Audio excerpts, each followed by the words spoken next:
Hi, xin chào tất cả các anh em đã quay trở lại với kênh Đạt Cái Bi của mình. Video hôm nay mình sẽ quay những công việc thường nhật ở trại của mình để chia sẻ đến với tất cả các anh em nha. Ở bên đây là dãy thùng xốp cá giống. Bên đây là cá giống cao cấp nha anh em. Còn dãy thùng kem ở bên kia, thùng kem 7 lít đó là những cái dòng cá giống của những phân khúc học sinh. Ở bên đó thì mình thả tầm khoảng là 1 trio đến 2 cặp trên một cái thùng kem đó, chứ mình không có thả nhiều nha anh em. Và ở bên kia cũng là một cái khu vực cá giống luôn.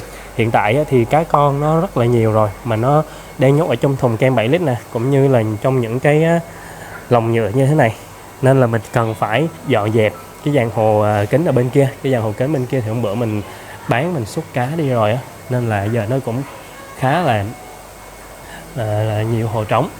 Ở bên đây á, là những cái dòng cá mà mình tách ra để mà mình phôm riêng nè cho nó mau lên. Đây là dòng cá full red BDS, đây cá trống, còn cá mái nó bên đây nữa nè.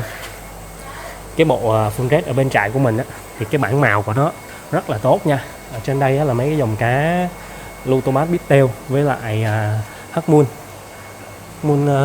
Ở bên đây có một bầy nữa nè, nhưng mà bầy này nó ăn hơi bị no quá nên là nó bơi kiểu như vậy á, nó không có thấy rõ hắc moon.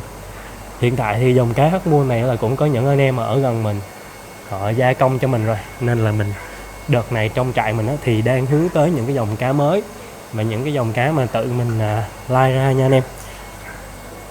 Anh em nhìn cái màu của cái dòng full red này nè, nó đỏ rực luôn nha.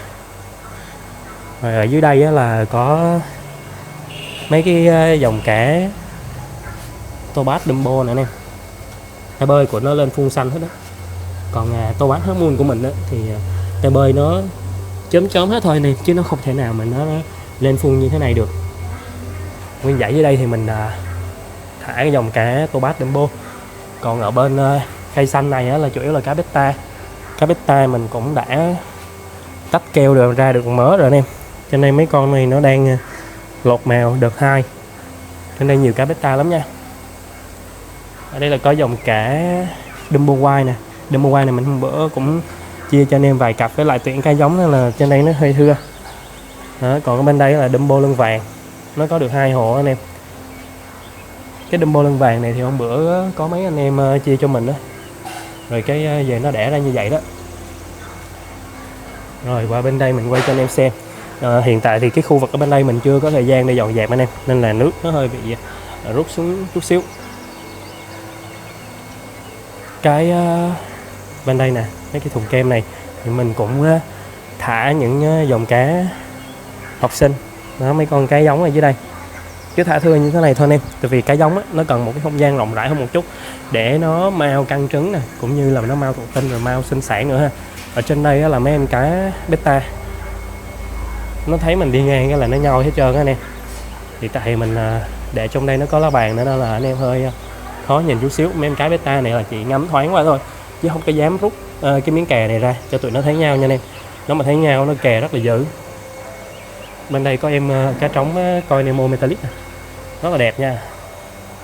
Em này lên vảy trắng á, đẹp khủng luôn nha anh em. Cái phần dưới nó nhìn giống như con bò sữa thôi nè. Phần hậu với vậy là phần trên thân của nó nè, những cái mảng trắng chấm xanh nó nhìn giống cái khúc này nhìn giống con bò sữa. Rồi ngày hôm nay thì mình sẽ đi dọn dẹp cho cái dạng bên đây. Cái dạng bên đây lên từ cái hồ ngay chỗ đầu kia ra đến ngay chỗ cái giữa hồ này nè, ngay tay mình chỉ ngay phía cắm điện nè, nó là 50 hồ, nhưng mà hiện tại trên đây thì nó tầm khoảng có cũng được hơn 15 hồ. Những cái chú dòng cá con mà mình thả lên đây rồi, giờ mình sẽ dọn những cái phần ở dưới này nha. Phần dưới này là mình vớt đi, nó thưa hết trơn này nè, để mình cắm điện lên cho nó sáng. Nãy giờ quên cắm điện luôn. Mấy này cũng chưa quét dán nhẹ nên nha anh em, nên thông cảm, nhìn nó hơi bừa bộn chút xíu đấy. Thôi bây giờ mình sẽ leo lên, mình cuốn cái rèm này lên luôn để cho nó sáng hơn rồi mình làm nhé. Cái rèm này thì buổi sáng á, nếu mà mình không thả xuống á, nắng mặt trời từ hướng chỗ kia nó chiếu xéo qua cái dàn hậu kính này nè, là nói chung là tầm khoảng 4-5 ngày là nó sẽ lên rất là nhiều rêu tóc. Cái rêu tóc là nó rất là dai dẳng nha anh em, khó thể nào mà trị nó hết được hết đó, nên là thôi mình sẽ hạn chế ánh sáng. Thì cái rèm này mình sẽ che từ 6 giờ sáng cho đến tầm khoảng 1-2 giờ chiều mình mới mở ra. chiều thì mặt trời nó lên hướng kia rồi, nó chiếu xuống xéo xuống như này thì nó không có vô trong cái dàn hồ của mình được. Bây giờ mình leo lên đây mình cuốn cái này nha.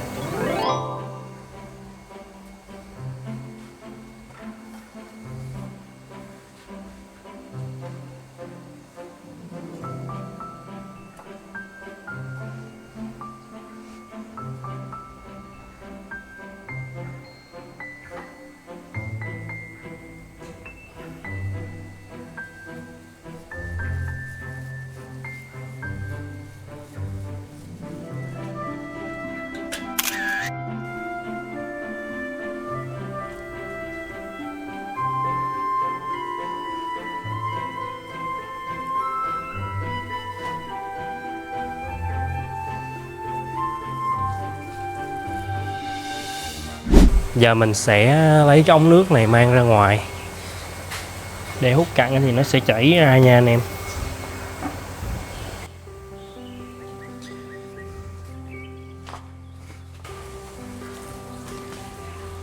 Mình cho cái đầu ống nước mà nó chảy ra, mình cho nó chảy ra ngoài đường, rồi sau đó là bỏ cái vợt vào đây nè anh em, để lỡ có cái con nó trôi ra thì nó còn hứng lại được ha. Bây giờ mình sẽ đậy cái nắp thùng xốp lại, chứ để mấy đứa nhỏ đi ngang nó nghịch. Rồi ok, bây giờ chúng ta sẽ tiến hành là dọn dẹp cái dàn hồ. Bây giờ mời tất cả các anh em cùng đi vệ sinh hồ với mình nha. Cái dàn sắt này của mình nó làm cũng đã tầm khoảng gần 4 năm, thế nên là nó bị rỉ nước ra, nó rỉ sét anh em. Cái silicone này á, mình để ý ha, khi mà vào mùa lạnh nó sẽ co lại và nó sẽ tạo ra những cái lỗ hở li ti mà nước ở trong hồ kính nó sẽ thấm ra ngoài, nên là nó chỉ bị rét vào cái mùa lạnh thôi anh em, chứ còn mùa này thì nó không có xi nhê gì hết nha. Nhưng mà cái dàn kính này của mình á thì xài ít nhất cũng phải được hơn chục năm nha anh em. Lúc trước thì mình cũng có chia sẻ video là làm cái dàn sắt này nó sẽ bền hơn so với những cái dàn sắt ve lỗ, thì có mấy bạn vô bình luận là chỉ có inox mới bền thôi chứ sắt mà bền cái gì.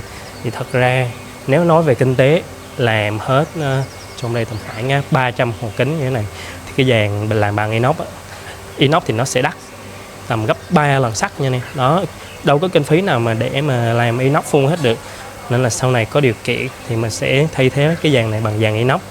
Thì cái dàn này sẽ chuyển ra ngoài sau cho mẹ mình cá tiếp ha. Rồi bây giờ thì chúng ta sẽ tiến hành dọn dẹp vệ sinh cái hồ này nè cho nó sạch đẹp nha anh em. Trước tiên thì chúng ta sẽ hút cặn bớt đi. Đây là cái ống hút cặn của mình nha.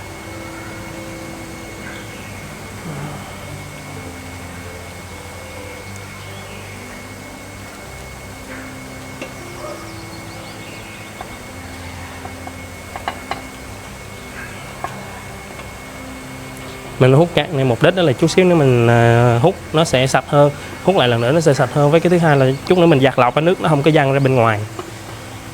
Bây giờ mình sẽ hút hồ này làm mẫu cho tất cả anh em cùng xem nha.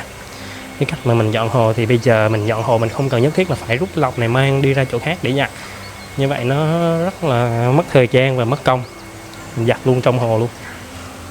Đến như này là được rồi. Bây giờ mình sẽ tiến hành là lấy cái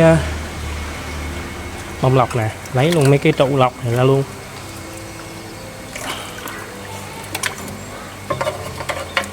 Bây giờ mình sẽ hướng dẫn anh em vệ sinh cái trụ lọc của lọc QS 200A. Chúng ta sẽ chà rửa xung quanh đây, cho những cái cặn bẩn á, nó rớt ra. Rồi mình sẽ rửa bằng cái này. Đó, mình sẽ nhúng vào trong cái hồ này, mình rửa như thế này nha. Đó, như vậy là ok rồi đó anh em. Vì có cặn bẩn ở trong cái trụ lọc này thì nó cũng sẽ trôi ra ngoài rồi. Đây là sau một trụ nha. Giờ lấy trụ thứ hai. Cái trụ này nó khá là nhớt luôn nè anh em. Vì mình để vào cái góc quay này á, nên là nó sẽ thuận theo tự nhiên là nhiều, chứ mình không có điều chỉnh được. Cái gì anh em thông cảm nha, mình lắc thì đương nhiên là nó phải rung cái góc quay rồi chết. Nó văng vô máy quay luôn anh em. Mình giặt mạnh tay quá. Đó, như vậy là ok. Sau khi mà giặt cái trụ lọc xong thì chúng ta sẽ tiến hành giặt tới cái bông này. Bông này mình để ngang qua đây cho anh em xem nha. Mình chỉ chọn như thế này thôi anh em. Chẳng đến khi nào mà cái bông này nó sạch thì mình sẽ tiến hành là mình bỏ vô lại cái trụ lọc nha.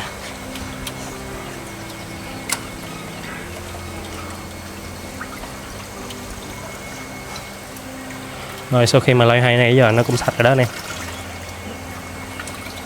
Này chỉ cần giặt một nước là được rồi, tại vì mấy cái hồ này á mình cũng đến hết lứa cá là mình tổng vệ sinh rồi, nên là nó cũng không có dơ lắm. Nếu mà anh em để những cái lọc như thế này tầm 6 tháng anh em vệ sinh lần, anh em giặt ra nước nó rất là đen, đen như nước cống luôn nha. Rồi còn về cái cây này thì mình cũng lấy ra mình vệ sinh luôn chỗ cống dầu oxy này, cái này nó đóng cặn canxi, cứ rửa soi thôi nè, kiểu gì xài nó chả bị lại đúng không, quan trọng là cái lọc nó sạch là được rồi. Vệ sinh cho nó sạch sẽ hết cho cái đầu này nữa. Rồi da này vô lại nha. Rồi như vậy là chúng ta đã giặt xong được cái bộ lọc rồi đó anh em, khá là đơn giản ha. Rồi cái này để tạm đây đi.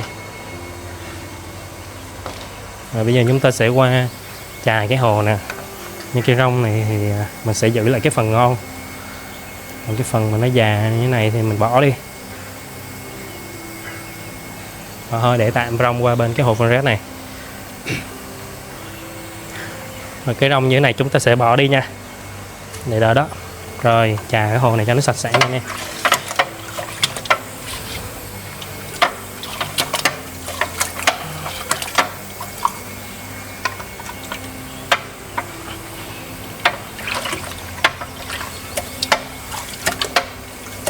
Cái này nó có cái cục hít 500 nhưng mà mình thấy chà bằng cái tay nó linh hoạt, với lại nó sạch và nó nhanh hơn so với cái cục 500 kia nha.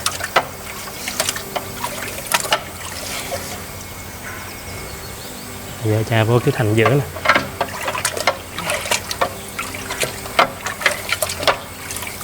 Cái hồ này thì nó cũng không có gọi là dơ lắm, so với những lúc trước á mình không che rèm, nó nắng nó vô rêu nó lên kinh khủng lắm anh em, chà không đi hết rêu nổi luôn ấy. Mình phải xin vài ba lần nữa nó cũng sạch.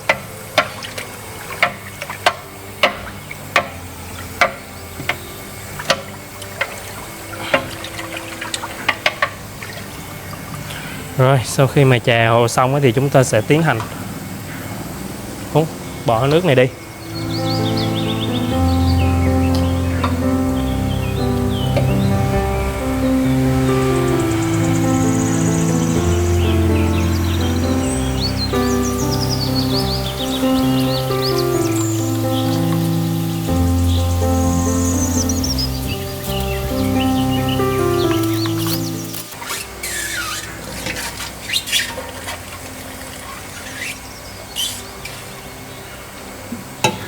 Rồi mình xả nước ra lại lần nữa, rồi giờ là mình hút lần này nữa là nó sẽ sạch bông cái hồ luôn nha anh em. Mấy cái hồ này của mình là nó đóng rêu đóng tảo, cái lọc mình rất là dơ, bây giờ mình vệ sinh lại nó hoàn toàn giống như là một cái hồ chúng ta mới vừa set up vậy đó. Và bây giờ mình xin phép đặt cái góc quay ra ngoài kia để mình quay timelapse mình làm cho nó nhanh nha nè, chứ vừa làm mà vừa quay vừa nói chuyện như này á thì nó không biết bây giờ là mới xong được cái dàn hồ này đâu.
tất cả các anh em, chúc anh em một ngày mới tốt lành nha. Ngày hôm qua mình làm công việc dọn dẹp hồ từ 3 rưỡi chiều cho đến 9 rưỡi tối mới xong.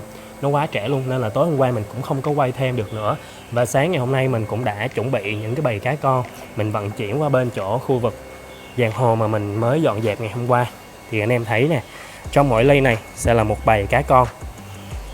Cá hôm nay chủ yếu là những dòng cá con mắt đỏ nè, nên là anh em sẽ nhìn thấy cái thân của mấy con cá này nó rất là trắng, tại vì lúc còn nhỏ nó chưa có lên màu. Mắt đỏ là những chú cá mà bạch đạn nha anh em.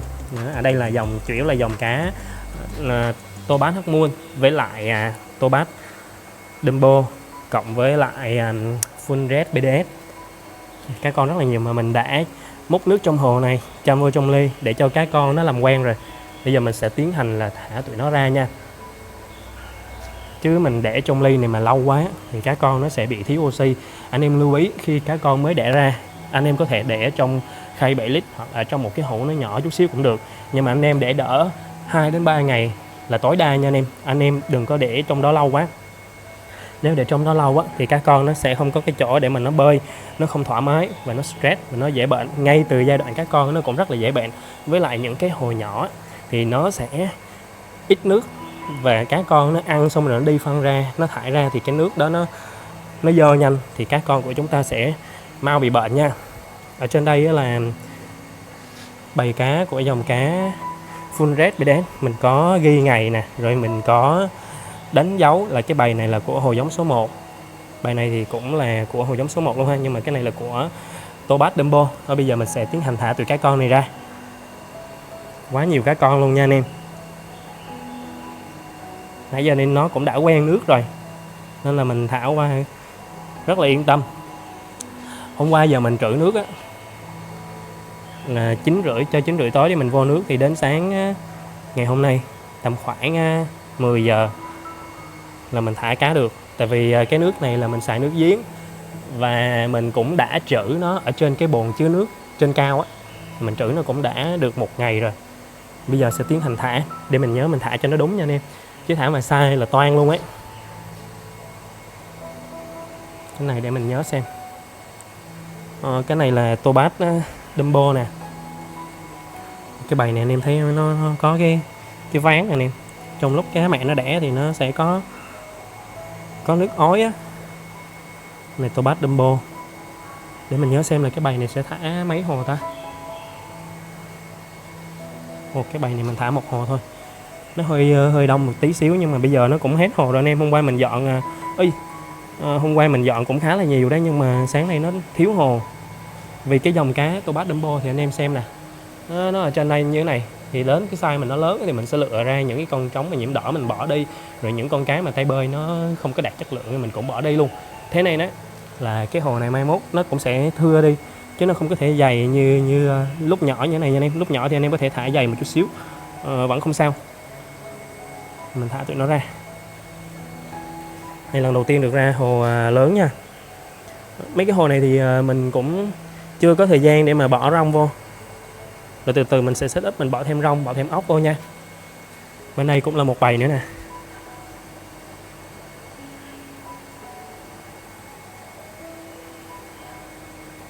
Sau khi đổ thì mình phải tráng lại cái ly nha anh em, để lỡ có con cá con nào mà nó còn kẹt ở trong dưới đáy á thì nó sẽ bơi ra được. Hôm nay thì mình thả duy nhất trên đây có một cái dòng cá mắt đen thôi. Nó chính là dòng cá rồng đỏ sọt siêu rít bông. Mắt nó đen nhìn như gấu trúc luôn nha anh em. Anh em thấy phần mắt của nó nè, quá dễ thương ha. Dòng này siêu thu thì nó sẽ nhìn xuyên thấu. Mình dơ cái ly này lên, cái bầy cá ở trên nó tưởng cho nó ăn anh em ơi, nó xúm lại. Trên đây là bầy cá để mình nhớ cái tên nào, Sanat không, cái bầy cá này là King Cobra Red Tail. Cái tên của nó khá là dài nha. Rồi mình thả cái bầy cá con này ra, anh em nhìn nó bơi ra nè.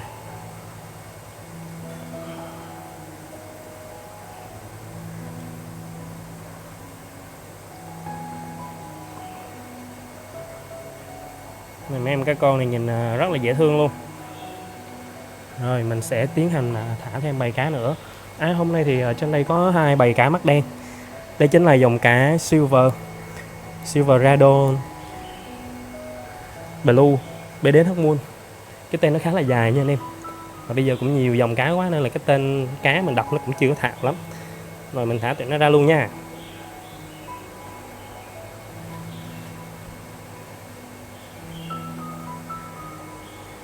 Rồi mình thả cho tụi cá này nó quen hồ một chút xíu. Cái mình sẽ đi cho nó ăn. Rồi giờ qua đây thả dòng cá Lotobus BDS Moon nè. 2 để mình nhớ nha anh em. Bây giờ bầy cá này thì mình sẽ chia ra làm 2 hồ vì nó cũng khá là nhiều cá luôn á nè. Trên đây thì mình ước tính khoảng 60 đến 80 con. Rồi mình thả tụi nó ra, giờ mình cứ chia ra làm 2 thôi nha anh em.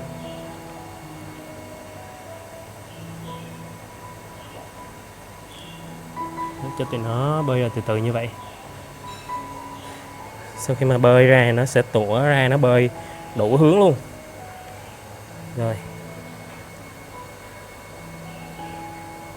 mình sẽ thả bên đây nữa.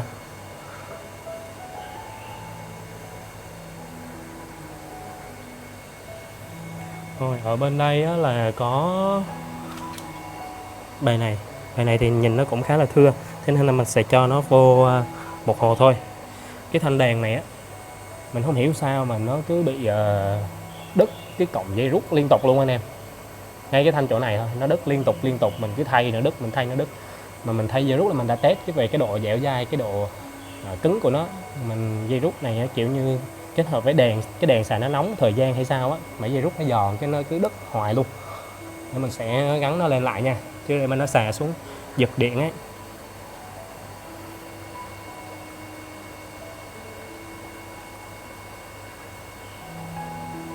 Anh em thấy đi thả cá con nó chiêu không? Cái bầy này á, nó rất là đặc biệt và cái số lượng của nó cực kỳ đông luôn nha anh em. Anh em nhìn nè, wow, đông lắm. Bầy này chắc gần cả 100 con là cũng có luôn á anh em. Thế nên là mình sẽ chia cho tụi nó ra tầm khoảng 3 hồ cho nó sống thoải mái nha. Rồi một hồ nè anh em.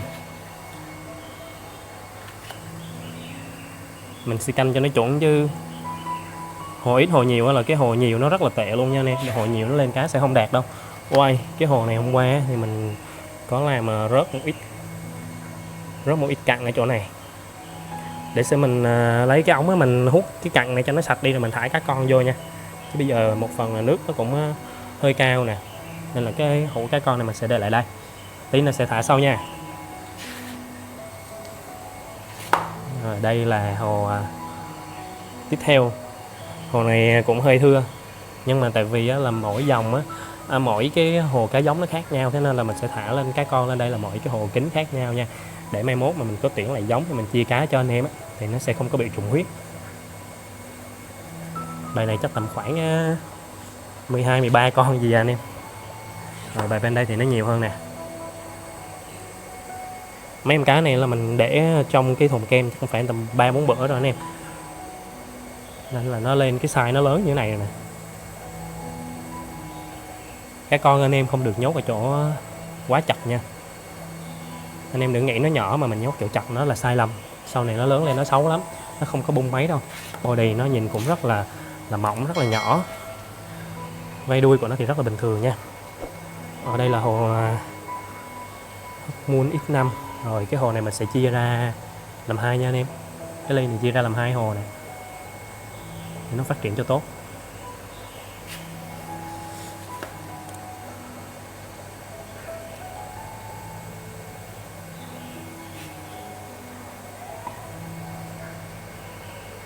Rồi chúng ta sẽ qua tiếp hồ bên đây.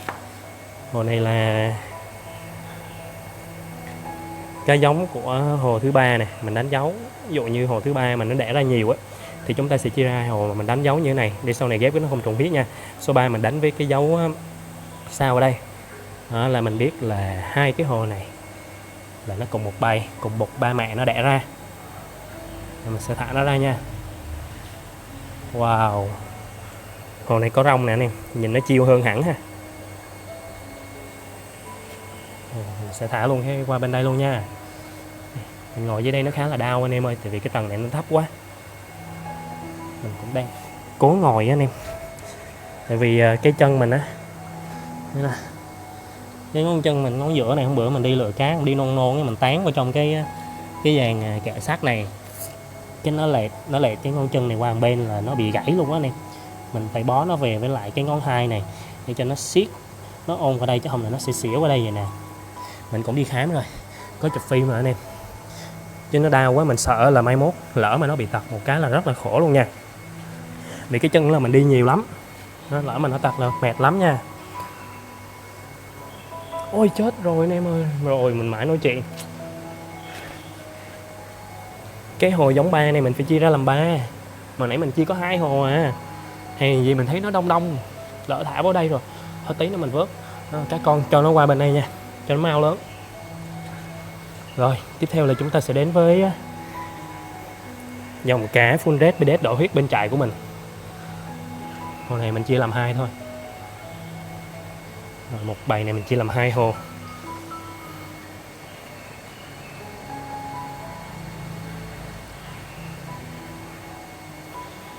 Rồi cứ chiêu thôi. Tụi cá này mình sẽ để cho nó làm quen một chút xíu, rồi chút nữa mình đi cho toàn bộ cá trong trại mình ăn, rồi mình quay cho anh em xem nha. Còn cái hồ này giờ mình sẽ xử lý cái chỗ này với lại vớt cá, chia ra làm 3 hồ. Hẹn gặp lại anh em chút nữa nha. Bây giờ chúng ta sẽ đi thu hoạch Artemia rồi vô trại mình cho cá ăn, rồi quay cho anh em xem ngắm cá thư giãn. Ở đây mình có 2 bình Artemia thì nó sẽ là gối đầu với nhau anh em. Bình này thì mình thu hoạch hồi trưa hôm qua rồi, mình ấp mót thêm đến ngày hôm nay thì nó còn mót nó nở ra được một ít ở dưới đây nè. Nếu anh em nào không biết, cứ ấp đến 24 tiếng thu hoạch một lần, hoặc là 36 tiếng thu hoạch một lần, sau rồi đó bỏ cái trứng này ở trên đây á, thì sẽ rất là lãng phí nha, tại vì mình mót lại thì nó còn được ở dưới đây. Rồi ở bên đây là một cái bình mới, cho nên là anh em thấy nó nhiều hơn. Mà cái này đáng lẽ là nó chưa có tới giờ thu hoạch. Anh em thấy là con Artemia nè, để mình quay gần nha. Đây, anh em thấy cái con Artemia này nó còn đu ở trên cái vỏ, nó chưa có tuột ra khỏi cái vỏ hết, chứng tỏ là nó chưa có nở hết nha. Đây, nhưng mà giờ mình thu hoạch sớm rồi để mình quay cho tất cả mọi người xem, rồi đi ngắm cá. Rồi giờ mình sẽ tiến hành xả van này ra. Hồi trước á, là cái bình 5 lít này mình sử dụng cái T chia oxy T3 anh em. Mình nối vô cái nắp này nè, cái mình bỏ dây oxy vô là nó dặn chặt lại, xong mình xả ở đây. Nhưng mà xài lâu ngày anh em thấy những cái bình ấp Ater này, chúng ta sẽ để những chỗ mà nó hanh nắng một chút xíu, nó có ánh sáng nhiều thì con Ater nó nở mới tỷ lệ mới cao, nở mới tốt được.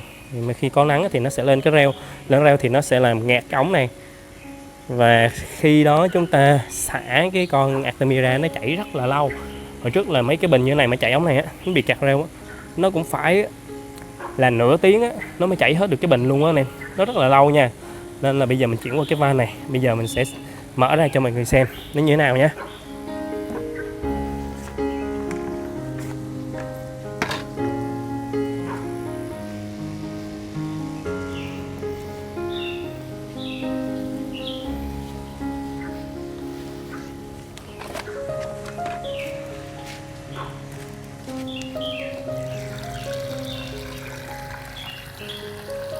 Mình có một cái bí quyết ấp Artemia nó không có trứng chìm ở dưới này. Nếu mà anh em nào đang gặp cái tình trạng ấp Artemia mà trứng chìm nó ở dưới cái phần dưới đáy này nhiều á, khi xả ra thì anh em bình luận trên video của mình sẽ lên một cái video để chia sẻ với tất cả các anh em nha. Cái này là ít ai mà chia sẻ với anh em lắm.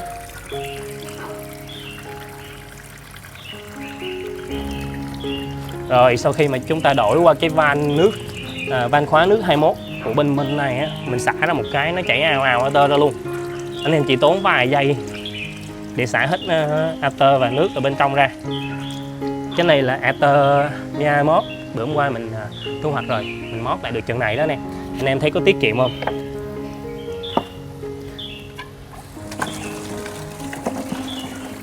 Sau khi mà chúng ta thu hoạch xong thì mình sẽ rửa luôn cái bình luôn, để cho cái bình nó sáng ra.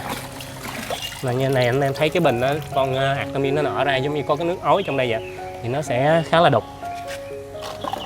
Mình có cái miếng vải chà ở đây mà nó rớt đi đâu rồi anh em ơi, mình lấy đỡ cái lưới lồng nhẹ này mình chà nha. Mình chỉ chà sơ ra thôi.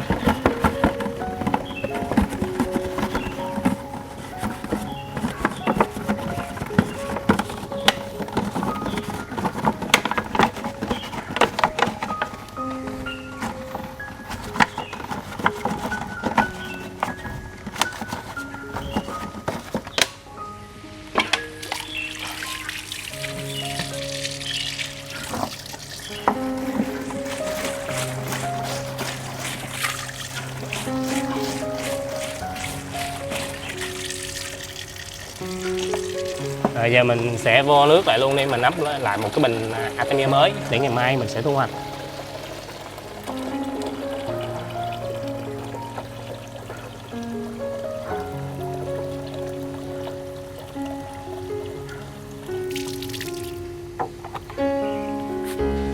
Rồi giờ treo nó lên nè anh em.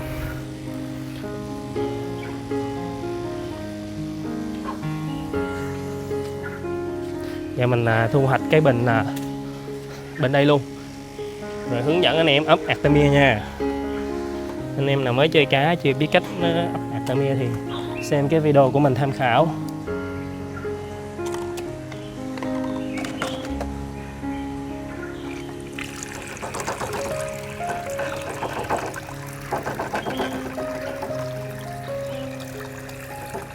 Mình vỗ nhẹ cái bình nó ngay chỗ cái vòi nó thoát ra để cho cái con Artemia nó rớt xuống giữa và nó trôi ra. Sau khi ấp Artemia thu hoạch ra như thế này mình rửa cho nó sạch sẽ đi nha anh em, chứ anh em để y cái nước ấp Artemia nó khá là hôi, với cái thứ hai là nó nhiều muối nó mặn nữa, nó làm cái nhất là rỉ sét dạng hồ của mình nè. Cái thứ hai là trong hồ mình mà lượng muối nhiều quá thì cá nó sẽ bị stress.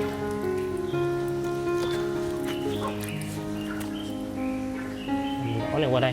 Cái này nó cũng hơi ít cho anh em, tại vì chưa đến giờ thu hoạch cái bình này mà mình đã thu hoạch rồi.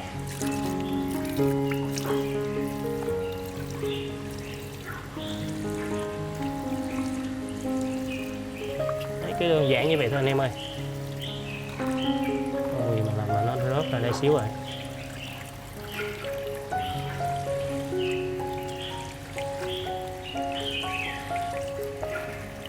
Rớt Artemia vô cái trùng anh em ơi, ít không sao ha.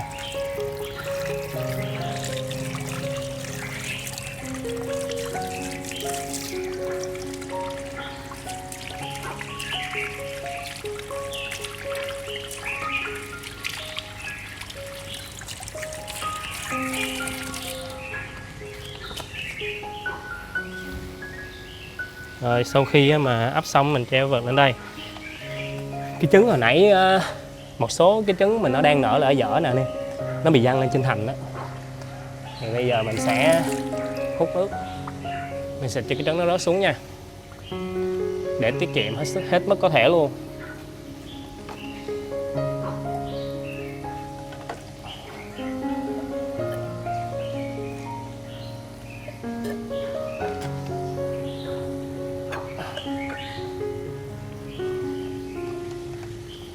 Rồi cái bình Artemia này ví dụ như hồi trưa hôm qua mình ấp thì đến trưa hôm nay mình thu hoạch là 24 tiếng. Rồi mình sẽ ấp thêm từ trưa hôm nay đến trưa ngày mai mình thu hoạch, mình mót lại lần nữa là mình đã tiết kiệm nha anh em. Ở trên đây là mình sử dụng cái máy oxy 35W để mình sủi Artemia, với lại sủi cho cái mương trùng chỉ của mình. Cái ống này mình để chỗ này.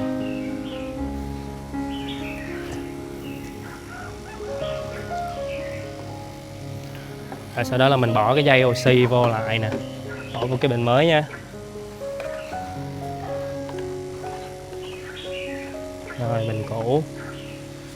Trước khi mà ấp Artemia thì mình nhắc anh em này, mình là một người rất là kỹ tính nhưng mà lâu lâu vẫn quên, mà quên đó là Artemia nó thúi luôn nha anh em. Ấp ra nó hư rồi, cá không ăn được. Đó là mình quên bỏ muối. Giờ mình sẽ bỏ muối trước. Một lít nước thì chúng ta sẽ bỏ 2 muỗng muối hột, mà cái muỗng cơm hộp ấy. Còn ở đây mình ấp cái bình này 5 lít và mình đông bằng cái này nó quen rồi. Mình múc vô một cái vậy nè, nó nhanh lắm. Với cái số lượng cá ở trại thì giờ mình nắp tầm khoảng 2 đến 3 muỗng. Chủ yếu là cho cá con nó ăn là chính anh em, chứ cá lớn thì tụi nó ăn trùng với ăn cám. Cái con nó mới đẻ ra, nó nhỏ, nó chưa ăn cám ăn trùng được thì mình phải bổ sung thêm Artemia vào cho tụi nó ăn.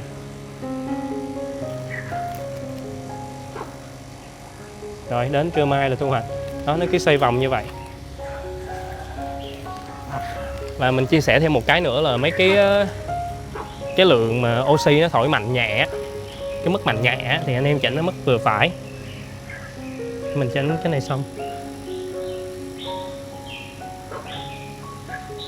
anh em chỉnh nó mức vừa phải, chứ anh em quất vô một cái máy oxy lớn á, mà anh em sủi nó mạnh nhất có thể là nó văng trứng tung té. Cái thứ nhất, cái thứ hai là con Artemia mình nó mới vừa nở ra, nó còn cái nõn nó mới vừa nở ra, còn cái trứng là nó đã bị oxy này đánh tan ra thành nước màu cam luôn, nước nó hôi luôn nha anh em.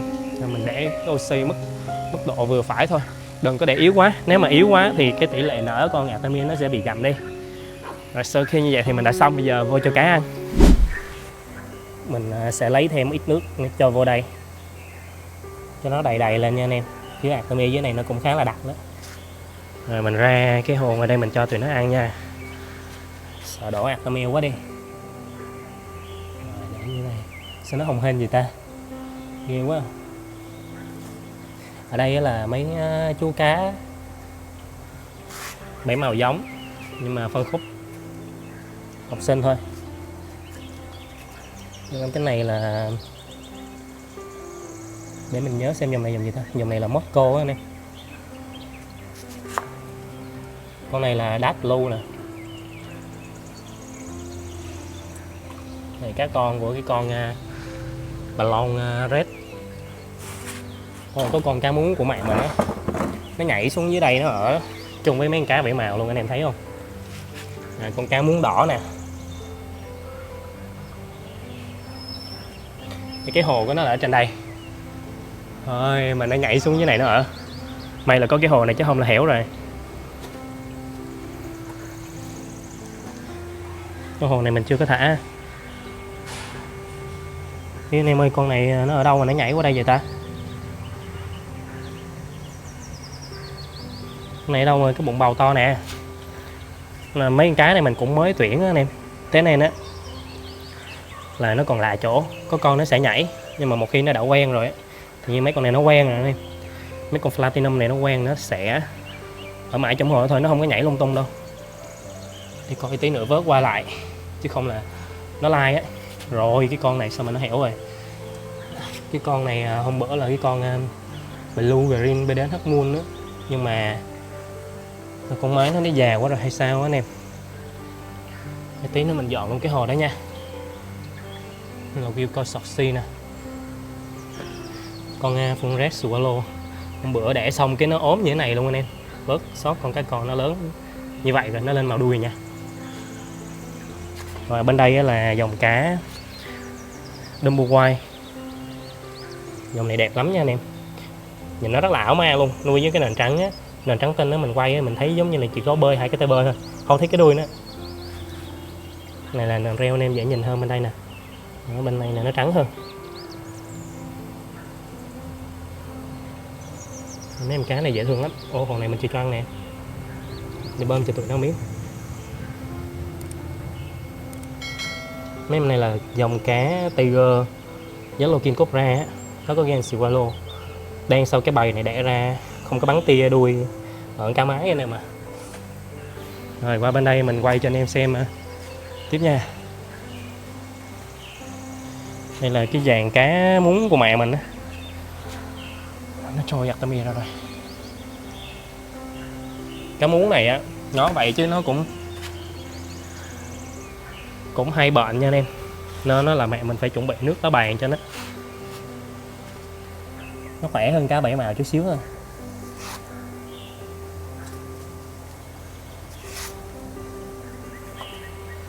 Qua đây quay cho anh em xem một dòng mới nè.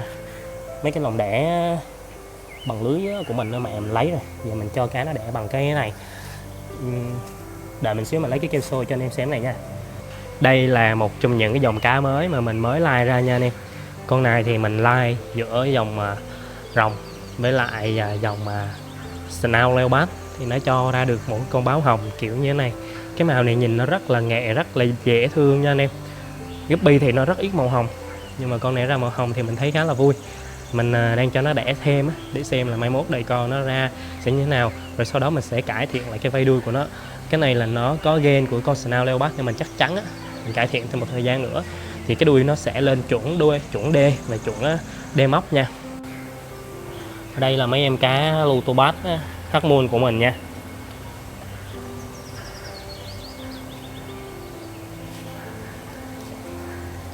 Vừa rồi thiếu cá trống là mình cho mấy con trống nhiễm đỏ nó kè mái luôn. Đây là dòng cá White Tiger nè, dòng cá này rất là đẹp. Mình cho nó xíu thức ăn.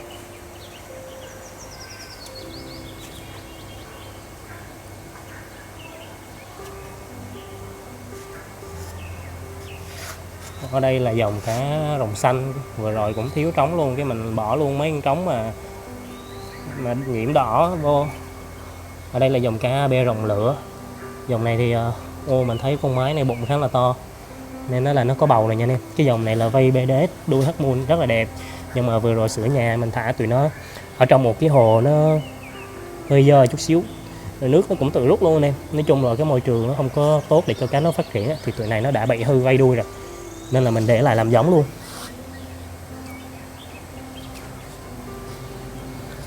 Này là mấy em cá Lutobass viết bông. Cái bộ này thì cũng ít, tại vì giờ mình đang làm cái bộ cầu thêu á anh em. Wilco Soxy nè, cái này cũng cùng đợt với lại mấy con AB rồng lửa kia. Cuối cùng mình thả tụi nó hư vẫy đuôi hết trơn. Đây chính là dòng cá gì anh em biết không?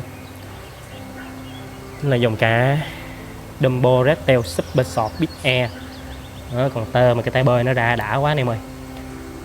Mấy con nó siêu lùn luôn nha, dễ thương lắm.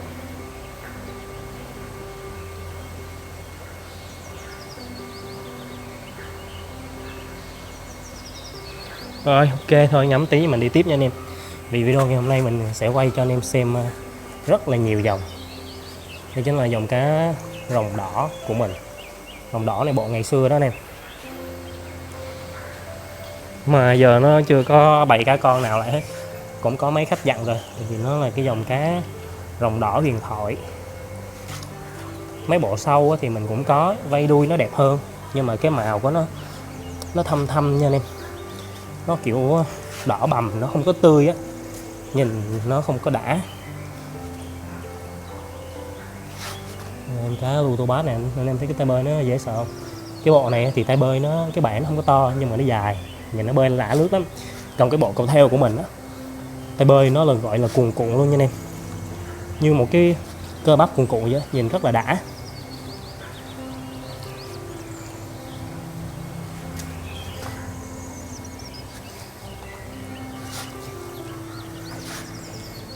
Đây là mấy em cá Lutobass mình nè. Cũng có mấy con mình chưa có tuyển lại cá giống, cá nó hơi già. Còn bên đây nữa nha anh em, nhiều cá lắm. Đây là mấy con Dumbo Redtail sọt viết bông này, nó còn tơ á.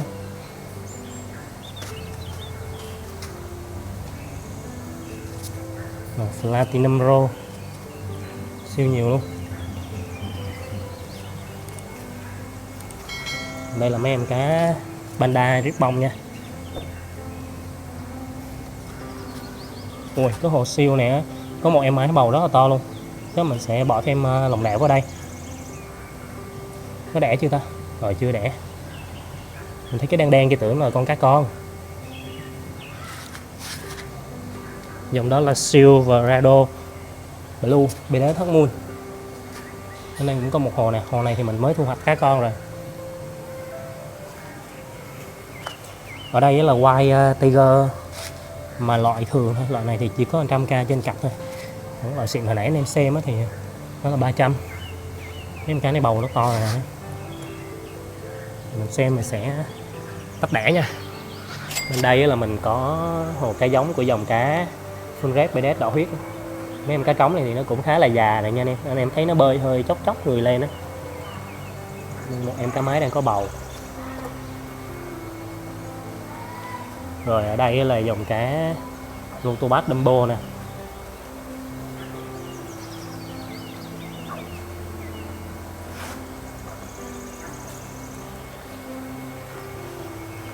Dòng cá này là white mosaic. Cái dòng này cá học sinh hơn em, nhưng mà hôm bữa mình để nước nó dơ quá cái mình thả đỡ nó qua bên cái thùng xốp này. Con này là Ivory Yellow, Coi red tay bướm bướm nha. Cái bộ này thì nó cũng có Ralome nhưng mà nó không có đạt bằng cái bộ cao cấp hơn của mình. Mấy em cá này Saiter nè, cá mái đó Saiter lên phun 2 tay bơi nhìn rất là đã. Rồi đến với một cái dòng cá siêu phẩm nè anh em. Mình có để mấy cái hũ này ở đây là đánh dấu cái hồ này có cá bầu. Rồi chút xíu nữa là sẽ đi tách đẻ cho tụi nó. Dòng cá này là full gold, ribbon, full option, fin si, có những con fin dày và tay bơi của tụi nó là lông e nha anh em. Hiện tại là cá tầm khoảng size 2 rưỡi 3 tháng. Cái bộ này á, nếu mà muốn tay bơi nó dài hơn á, thì phải cần cái tháng tuổi nó nhiều hơn. Tầm cỡ 4 tháng trở lên thì cái tay bơi nó rất là dài, rất là lạ lướt nha em. Nhưng mà anh em lấy cá giống mình nghĩ lái tầm cái size 2 tháng rưỡi đến 2 tháng 3 tháng là mình thấy được rồi, chứ không cần phải đợi đến cái size mà nó quá là lớn tháng như vậy thì về nó sẽ khó đẻ nha anh em. Mình ghép từ tơ thì yên tâm hơn, chứ con trống mà lớn tháng cùng với con mái, con trống 4 tháng mái 4 tháng thì về nó lúc đó có khi con trống nó đã nhát kè mái rồi.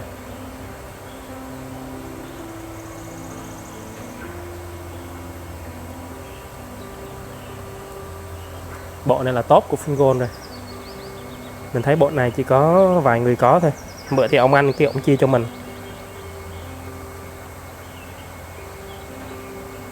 Rồi, bây giờ chúng ta qua bên dãy này.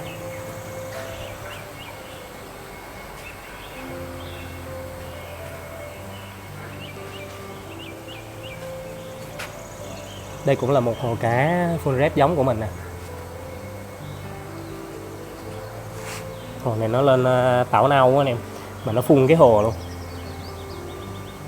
Cái lại màu này là cho mấy con cá của mình. Dòng này là rồng tím với đến hóc muôn. Dòng này thì mình thả cũng ít nha anh em. Giờ mỗi dòng á mình cứ nuôi một ít thôi, chứ nuôi nhiều một dòng á thì đôi khi nó lại không có chỗ để cho mấy cái dòng còn lại.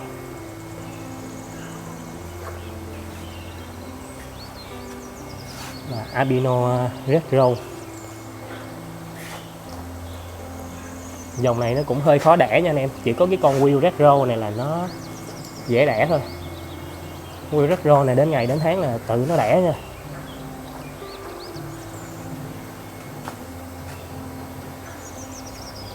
Em cá này thì nó đang đẻ lỡ dở mà bị mấy con trống nó làm phiền quá, thôi mình nhốt vô trong đây.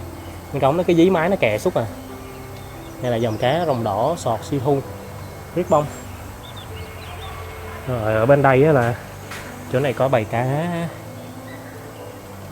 Dumbo Red Tail sọt ribbon này.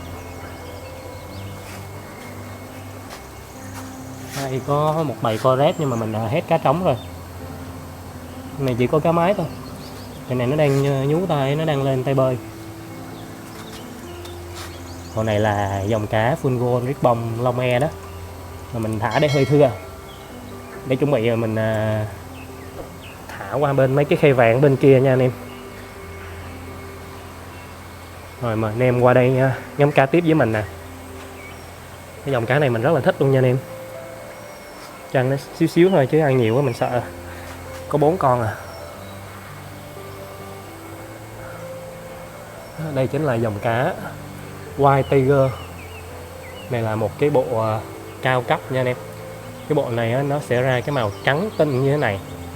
Nó không có nhiễm đỏ hay nhiễm vàng nữa, hay là nhiễm xanh nữa. Cái bộ 100k thì nó sẽ nhiễm ra đỏ, vàng, xanh. Cái bộ này thì nó sẽ lên như màu như thế này nha anh em. Cái hoa văn của nó nhìn sẽ đẹp hơn rất là nhiều. Trên đây mình phô mấy em cá mái á, rồng xanh nè. Rồi bên đây là cá trống.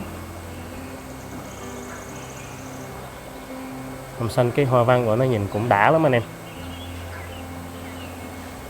Bên đây là mấy em cá mái Lutobass, mà mấy con này nó bị tưa rồi anh em ơi. Cái này là full red BDS đỏ huyết nè. Anh em nhìn cái bản màu của nó là anh em thấy rất là mê luôn. Bộ này nó đỏ đã lắm nha, là cá mái đó.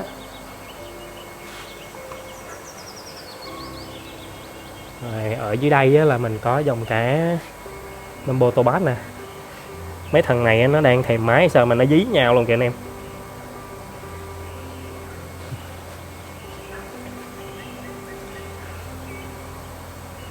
Đó. Ở đây là mình lựa những em cá mà đã lên phun 2 tay rồi nha. Mình mới tách phôm qua bên đây. Cái hồ này hôm bữa nó có cái con mà như con sáng ở trong chuồng chỉ anh em.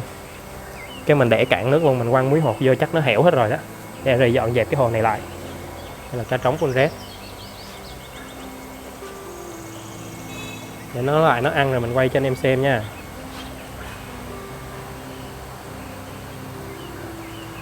Nên cái bản màu của nó dễ sợ lắm anh em ơi.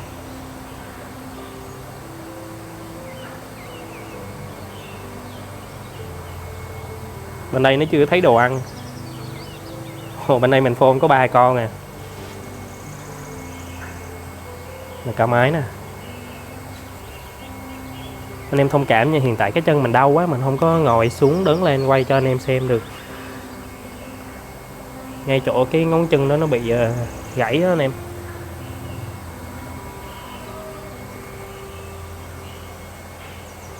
Rồi để qua đây quay cho anh em xem mấy em cá Lutobass. Để đó hết luôn. Cái đèn nó chói quá, để mình sẽ tắt bớt nha.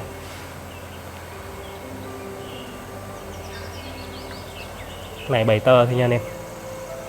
Con này lên chỗ hóc môn nè. Nè, chùi sơ cái hồ này. Anh em để ý con trên này. Đấy, con này tơ nhưng mà chuộng hóc môn này nha. Nó thấy cái đuôi nó mê chưa? Đấy.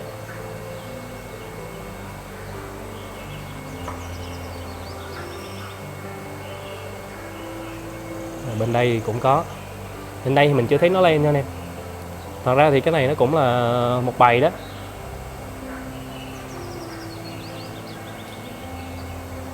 Dưới đây cũng có nè. Ui, cái em cá trống mà nó bị nhiễm đỏ nè anh em. Mình cũng để lại luôn, tại vì mình sợ là mai mốt mình chia bớt mấy cá xanh cho anh em rồi cái không còn trống để ghép á, nên đâu có dám bỏ ra thủy sinh đâu nè. Nó vẫn lên BD hóc môn như bình thường luôn. Nhưng mà con nhỏ này nó bị tưa đuôi rồi. Có con này thì chưa, nhưng mà con kia nó bung nhìn đẹp hơn nha. Ui, nhìn nó như ngọn lửa vậy anh em. Nhìn cũng đẹp chứ bộ. Tính ra dòng Tobass này nhiễm mình thấy nó đẹp, nó lạ. Ở bên đây cũng có full red nữa nè.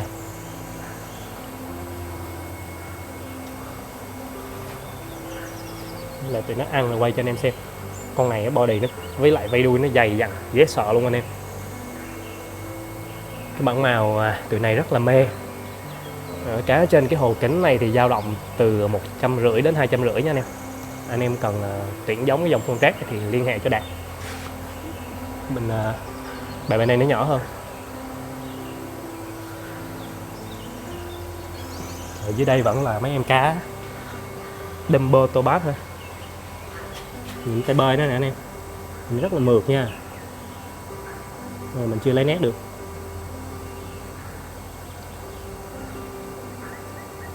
Màu xanh nhìn đẹp quá anh em ơi. Nhìn nó dễ thương ha. Chút xíu nữa mình sẽ quay lại mình cho bọn này nó ăn thêm. Giờ mời tất cả các anh em anh em muốn xem lại cái dòng cá Dumbo White mà trên đây có mấy con nó lớn hơn nè. Mình chưa có lấy nét được. Dumbo White. Bên đây cũng có nhiều cái này để mình cho tụi nó ăn luôn. Cái này là Dumbo lưng vàng. Màu size còn tơ nha. Dumbo lưng vàng thì nó sẽ đẻ ra một nửa là nó lên Platinum lưng trắng, còn một nửa thì nó sẽ lên lưng vàng như thế này. Bài này mình thả hơi đông nè, chứ là phải tách ra để cho tụi nó mau lớn thôi. Bài này chắc cũng phải 100 con quá anh em, nhiều lắm. Rồi qua bên này mình quay cho anh em xem tiếp nha.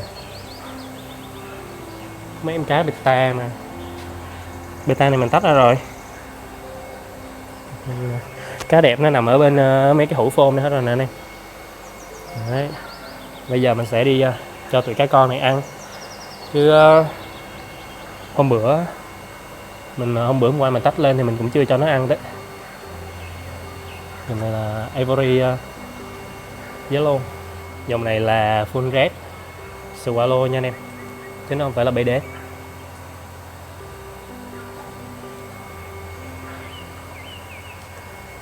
Cá con của dòng cá Lutobac. Đây là cá con của dòng cá rồng đỏ sọt xì thu nè.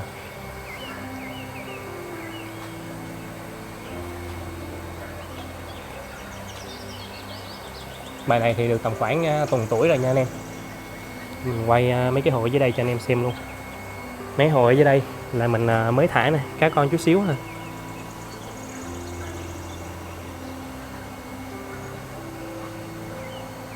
Đây là dòng rồng tím. Đối với cái cá con này, khi mà mình cho ăn á, cá con nó mới đẻ này thì mình cho ăn mình chia nhỏ ra. Với lại cũng kết hợp nhờ cái lọc nữa, nó đưa đẩy thức ăn đi khắp hồ. Và khi mà cái thức ăn á nó chuyển động, cá con nó rất là thích ăn nha. Anh em xem cá con nó săn thức ăn.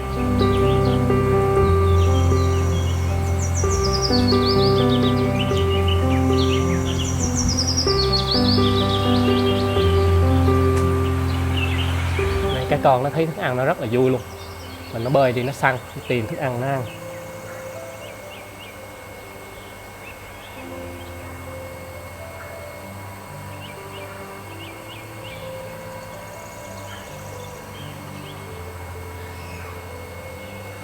Để mình cho luôn mấy hồ dưới đèn. Nói cột cái đèn này lên mà mình vẫn chưa có cột được anh em ơi.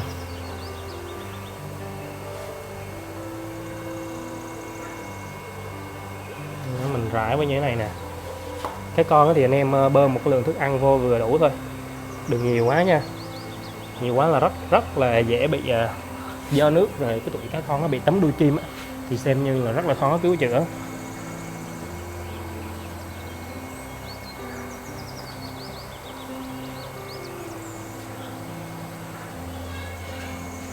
Dòng này là dòng cá leo bát bên đá thắt muôn đó. Nên là mấy em cá tô bát rít bông, mà nó hơi thưa nên là tụi nó cũng không có đòi ăn lắm. Cái bầy này mình chưa thả xuống đâu anh em, thôi tranh thủ thả tụi nó xuống chứ để đến đây nó bệnh luôn á. Giờ cái hồ này nó dơ, xong rồi mình sẽ hút đáy luôn.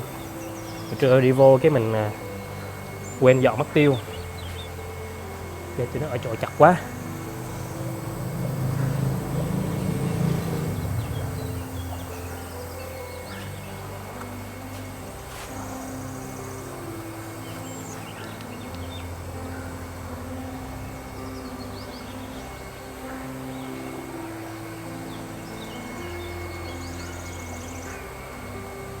Mấy bọn cá con này thì nó chưa có lên màu, anh em nhìn nó không lạ lắm ha.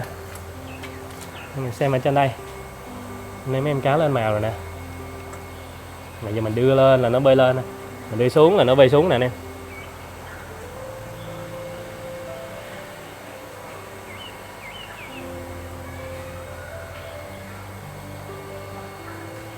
Mấy cái lọc QS 200A này của mình á, mình xài thời gian á, xuống nước cái bắt đầu là nó bị giống như là bị oxy hóa vậy á. Những cái nấm su mà đằng sau cái lọc, những cái nấm su màu xanh ở đằng sau cái lọc đó anh em, để hít vào hồ đó thì nó để bị chai, mà mình hít mình gắn mạnh vô hồ nó cũng không vô được nữa.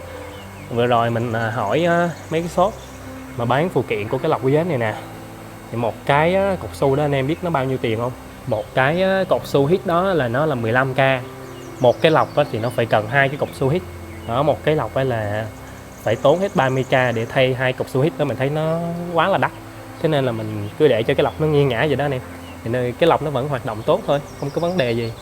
Mai mốt thì mình sẽ dựa hết mấy cái lọc vô tường á, nếu mà có ngã thì nó ngã vào tường thì sẽ ok. Mấy cái su hít đó công nhận nó rất là đắt nha anh em, mà đặc biệt là đối với những anh em nào á mà sử dụng muối hồ để chữa bệnh cho cá, trong cái hồ mà có cái su đó thì cái su đó nó còn nhanh lão hóa hơn nữa, nó mau chai lại.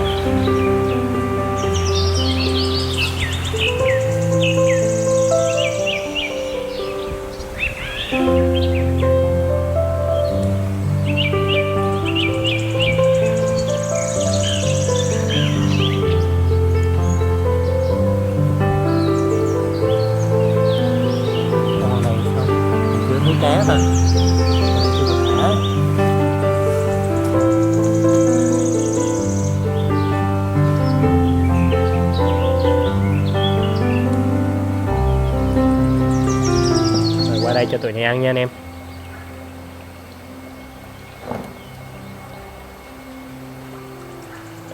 Cái dãy hồ bên này nè anh em, cái đèn này nó đang bị nhiễu nước, nó vô ngay chỗ cái dây nối ở giữa này nè, nên mà không có dám cắm điện lên. Để chút xíu nữa mình rút cái điện kia ra rồi mình lau chùi vệ sinh cho nó. Lại cái giàn hồ mình nó đang kiểu như nó đang hơi lạnh ở đây, mấy ngày mưa nó hơi lạnh nên nó tụ hơi ẩm ở trên cái mặt hồ kính đó, cái nó thấm xuống dưới cái giàn, cái nó nhiễu vô mấy cọng dây điện mà để tiếp nối giữa hai cái tiếp với nhau á.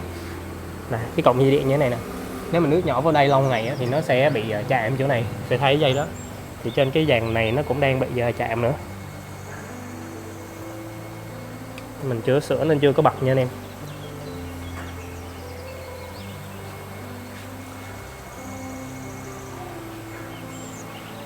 Đây là mấy em cá White Tiger mà phân khúc thấp đấy. Phân khúc này là 100k nha.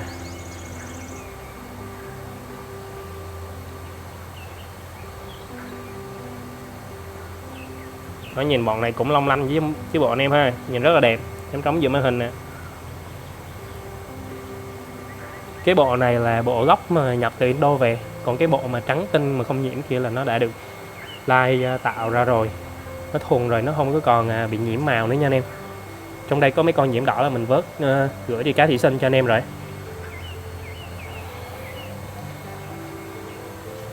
Rồi trên đây là có dòng cá Blue Galaxy nè.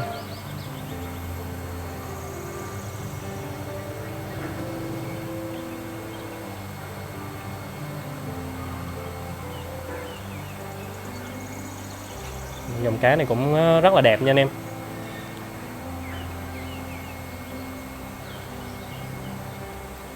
Ở bên đây là có hai bầy cá White Tiger này, nó lớn hơn. Chút xíu nữa cũng đi chăm nước cho mấy cái hồ này rồi hút cạn cả luôn.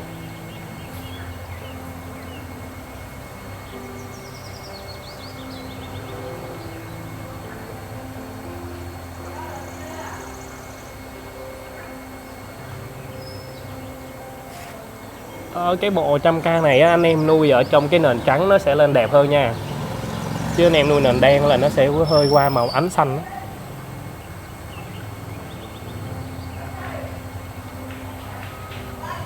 Rồi để mình qua bên kia mình đi chơi tụi nó ăn tiếp. Ở đây á, đây có bầy cá Fungon ribbon Long Me này nè, để size nó lớn hơn bên kia nha, nó lên màu rồi. Ở đây mình còn một ít Artemia nè, mình sẽ cho những hồ cá con ở bên dãy cá học sinh này ăn nha. Ở đây cũng có khá là nhiều dòng nha anh em.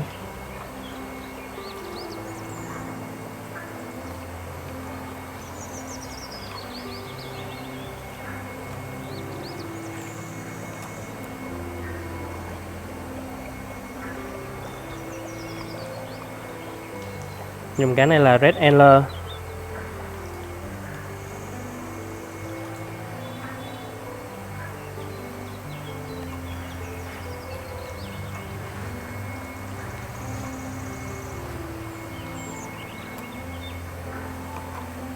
Bên đây là cá giống của những dòng cá học sinh đó, mình vừa cho ăn rồi anh em, mà lúc nãy không có nhấn máy quay nên bây giờ mình sẽ không cho nó ăn nữa. Mình qua bên đây nha.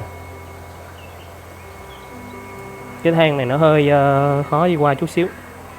Cái thang đó là nó giúp mình thả rèm hay là mở rèm ấy. Dưới cái lớp bè tắm này thì có khá là nhiều cá dưới đó. Rồi những cái khu vực này mình sẽ dọn dẹp lại để cho nó gọn gàng, nó nhìn nó sạch sẽ hơn.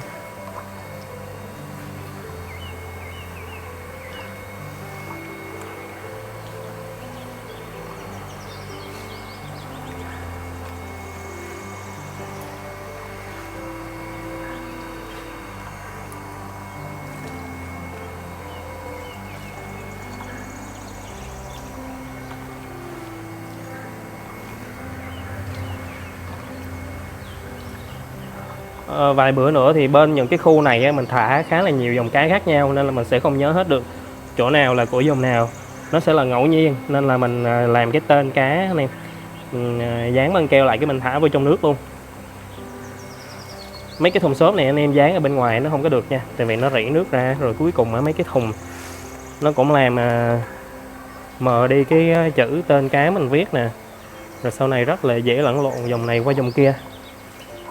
Nên anh em mà nhiều cá, nhiều dòng cá giống như mình á, thì anh em viết cái tên mình bỏ vào trong hồ là ok nha.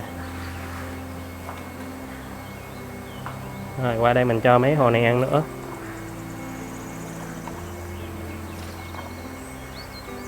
Rồi ok, video đến đây á, nó cũng khá là dài rồi.